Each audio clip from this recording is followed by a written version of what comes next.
So once we had that kernel of the code at the very beginning, from very early on, the SIESTA was offering typical things from DFT code. So you could use different kinds of GGAs, you could do first principles molecular dynamics, different kinds of relaxations, different analysis tools, and so on.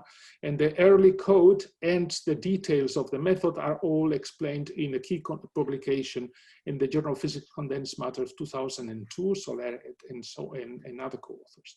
And since then, it has evolved, and it has evolved substantially.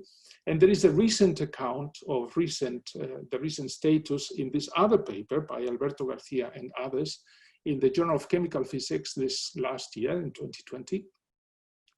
And here, let me just mention some of the developments. So there has been quite a lot of development for ballistic transport, ballistic electron transport through nanostructures in the trans-SIESTA code, which is part of the SIESTA package.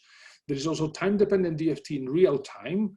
There is full spin orbit coupling with non-collinear magnetism, various eigensolvers with different scaling, as I was mentioned before, and Alberto will tell you more about. Density functional perturbation theory for phonons and other kinds of small perturbations in linear response. There is also multi-scale options, so having things like QMMM in bio settings or second principles calculations in large-scale materials calculations are also possible. Time-dependent density functional theory in linear response as a function of omega, and GW post-processing calculations on top of SIESTA results is also possible now by developments done on top of that by Daniel Sanchez-Portal and Peter Koval and others, and many other things in terms, for instance, of analysis tools and post-processing tools. The code itself developed gradually from a closed enterprise, but it opened up gradually, and it was open source for academics since around 1999.